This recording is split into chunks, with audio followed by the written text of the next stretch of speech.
Hi, everyone. My name is Milena Vuletic, and today I will be talking about generative adversarial networks. I'll start by talking about the generative modeling in general, and then, of course, we'll move on to GANs. In the end, I'll talk about some issues that GANs have and model evaluation. This will hopefully help us understand how to use or not use GANs for time series simulation and in general.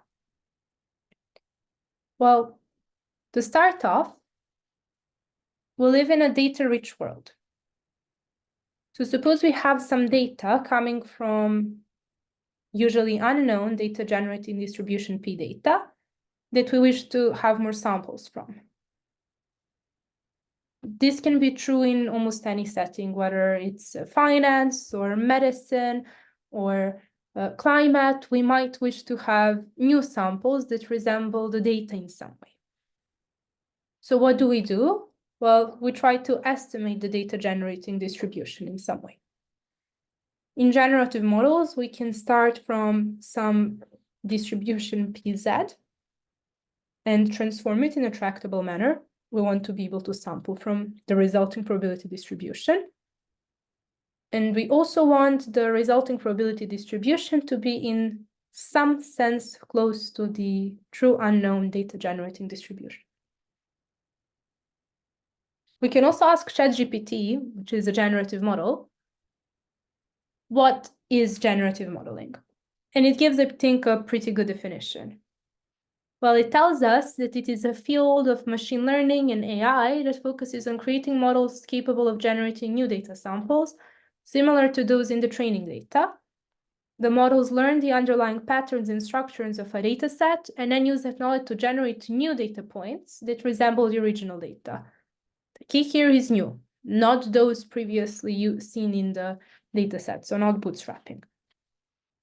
The goal of generative modeling is to capture the probability distribution of the training data so that the model can produce new samples that are statistically similar. And this is, of course, in contrast with discriminative models designed to classify data inputs or predict a target value. So it's not classification, it's not forecasting, it's a simulation tool. We can split the generative models into a few categories, and some of the main ones are mentioned here, of course, not all. First of all, I want to point out that probabilistic models are generative models. So any probabilistic models that represents the data distribution specifically. So we may do some data analysis and say, okay, the returns come from student T distribution with 5 degrees of freedom, or from Gaussian, or use Gaussian mixture models or something else. That's also a generative model. But we're going to focus on those that are more commonly associated with AI. We can split them into 3 main categories: score-based diffusions, variational autoencoders, and GANs, which are the focus of this talk. They were introduced by Ian Goodfellow. What are GANs? We can view GANs from game theory perspective, where we have 2 players. We have a generator and a discriminator. A generator, as the name suggests, is there to generate the data, whereas the discriminator is a classifier. It's supposed to rate the samples coming from the data and the samples coming from the generator, try to distinguish them. They are both trying to fool one another. So the generator receives as input some noise, and it outputs what it believes is a realistic-looking sample of the data, whereas the discriminator gets as input either the sample coming from the data or one coming from the generator, and it's supposed to associate a score with it that's supposed to indicate the class that its input belongs to, whether it comes from the data or from the generator. This output is usually viewed as the probability of the input being real rather than synthetic. So the goal of the generator is to simulate high-quality samples that will fool the discriminator and achieve high scores, whereas the goal of the discriminator is to properly classify the samples given to it. A very classical example is a counterfeiter and a policeman, where a counterfeiter is supposed to create some goods that look realistic, and the policeman is supposed to distinguish between the real ones and the fake ones. However, an important key point in here is that classically, the generator only learns from the feedback it receives from the discriminator. It does not see the data directly, which is very impressive. So they're competing with one another. We can view this graphically as well. In here, it's clearly illustrated that we can take some input noise, usually Gaussian, give it to the generator, have some sample, then we can use that sample to get a score from the discriminator, and we also give the sample from the data to the discriminator in order to train the discriminator on both the real data and on the synthetic data. The discriminator is simply a classifier, and there is a plethora of machine learning literature on how to train classifiers. Usually, they're trained via binary cross entropy or zero-sum loss. I will focus on binary cross entropy loss in here. So the generator wants to have high scores from the discriminator. So it's trying to minimize minus a half. Well, of course, this 1/2 is not that important because optimization-wise, the two are equivalent. Expectation of the logarithm of the score that the discriminator gives to the generator. So theta d are parameters associated with the discriminator, and theta g are parameters associated with the generator. Of course, the generator receives this noise as input, so its output is going to be random and it's going to depend on the random input. It's a function. And the discriminator, on the other hand, is trained to give high scores to the points coming from the data and low scores to the points coming from the generator, the synthetic ones. Usually when convergence takes place, if it takes place, the discriminator is not going to be able to distinguish between real scenarios and simulated scenarios, and will allocate the score 1/2 to both of them. That's the goal. We can simply extend the classical GANs to conditional GANs by including some deterministic condition in the information that we give to both the generator and the discriminator. So in this case, we are not just trying to model distribution of the data, rather than distribution of the data given some specific condition. We can, of course, use this for time series, because in time series, we're usually interested in modeling the probability distribution of xt given xt minus 1, and not just probability distribution of xt. For example, in finance, if we want to model price of S&P 500, we're interested in simulating scenarios for S&P 500 tomorrow, given today, and not just any plausible scenario, any plausible price in general. That's not going to be that very useful to us. So in conditional GANs, both the generator and the discriminator are given the same deterministic condition alongside its standard inputs. So for example, if we wish to generate photos of animals, we may indicate whether we wish to focus on just dogs, or just cats, or just elephant.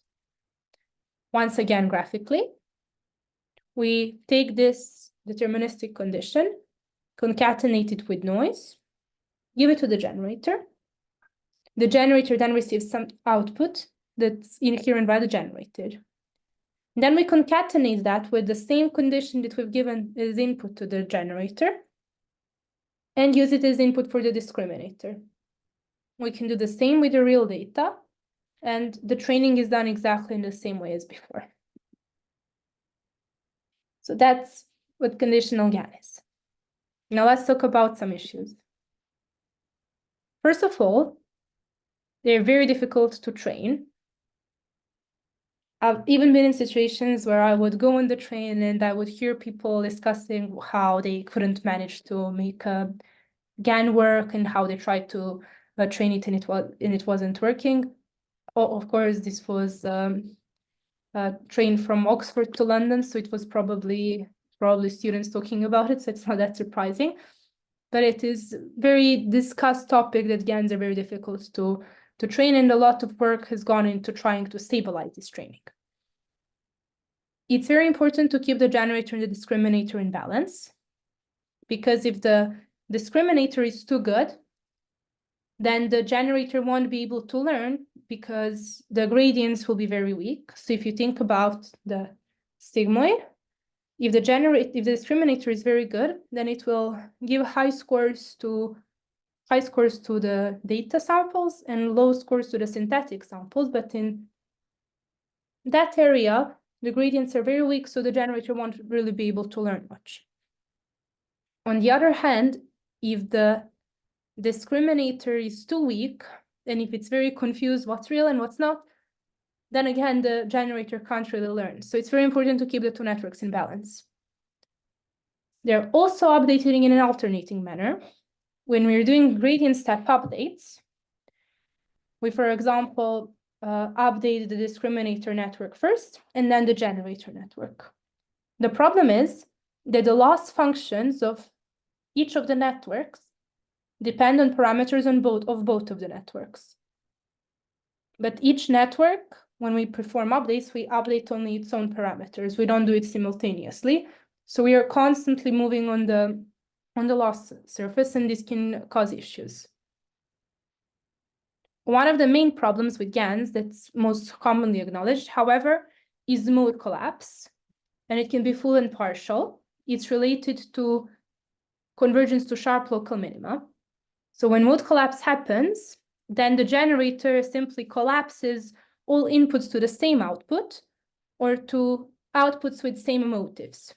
So for example, let's say we wish to generate photos of cats, and the generator is doing horrible, and all of a sudden it produces a photo of a cat that gets a really, really high score. So we're in this sharp local minima situation. The generator will keep on producing the same photo, and that's not something that we want. Remember the definition from the start.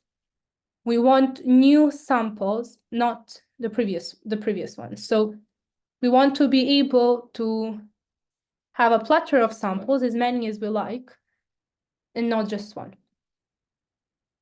The partial mode collapse would be, for example, if this particular GAN can only generate photos of, let's say, black cats, and it can't generate anything else. That would be considered a motif. We also have an issue of model performance. So on the right, we have a teddy bear that's generated by the ChatGPT version for pictures, DALL-E, if I pronounce that correctly. If I'm not, I'm really sorry. And we can clearly see that this looks good. In quite a lot of applications involving image generation, we can visually inspect the quality of samples. For anything else, especially for time series, we can see if we are very wrong, but whether we're right or not is a very difficult question. And it should be answered based on what the synthetic data would be used for. Remember, we said we wish the simulated samples to be similar to the real samples, but it's very important to specify in what way. And to understand that, we need to understand the application that we're focused on. On the left, we have an output of an implied volatility surface from one of my models called Volgan. I made with my supervisor from a Kant. You can also read that paper if you wish. And we know that this doesn't look horrible, but whether it looks good or not, we have to evaluate a bit more carefully. So in general, as I said before, when we're using GANs for time series simulation, it is necessary to use conditional GANs. We want to capture xt given xt minus 1, or maybe even xt minus 2, etc., not just the probability distribution of xt. We need to capture the time dependence. Furthermore, vanilla GANs, those GANs trained via binary cross-entropy loss or would work with something else, might not work in our particular application. So we should favor custom loss functions. We should design training procedures for specific tasks and not go super general, especially not in time series, and not when it's necessary for you to understand what the model is learning. If we have low data samples, then we can't go super crazy with the architecture and have, I don't know how many layers, I don't know how many parameters. We need to keep the network small, but we still need to train them efficiently, so we really need to focus on the loss function. And then we may think, okay, now we have something that looks plausible and we're done. No, we're not. That's where most of the work actually begins. And that's model evaluation. What's good is that this field allows us to be creative. What's bad is that there's no standardized model evaluation procedures because they are dependent on the task. So we really need to understand what the synthetic data would be used for to design proper model evaluation metrics. We need to know in what way we need the simulated data to be close to the real data. Also, data might have some very complex structures that would be difficult to model with a parametric model, to capture in a parametric model. So it is absolutely of interest to see if we can design generative AI algos, such as GANs, to learn this structure. What is complicated, however, is that in a lot of these applications, we absolutely need to understand what the network has learned. So that's something we need to investigate, and it can be a big problem as well. Model explainability can be of high importance, and evaluation metrics should be carefully designed with the application in mind. Again, the loss function should be designed with the application in mind. And I hope I convinced you that if you wish to use time series, if you want to use GANs for time series modeling, then we should customize the networks that we use. Then I wanted to end by giving you some examples of custom GANs. There are, for example, PCF GAN, XGAN, TAIL GAN, and some of my work as well. If you read any of these papers, I think you'll understand GANs even better, especially because they're not classic, in the sense that they're trained in a very custom and creative and unique ways. And that this is a really nice field because it allows you to truly play around and use domain knowledge and combine different areas of mathematics and statistics and other fields together to create something unique. And to end, here are some references. You'll have the slides. And please let me know if you have any questions. You can email me on milena.vuletic@maths.ox.ac.uk. Thank you. The second slide of references. See you in the next one.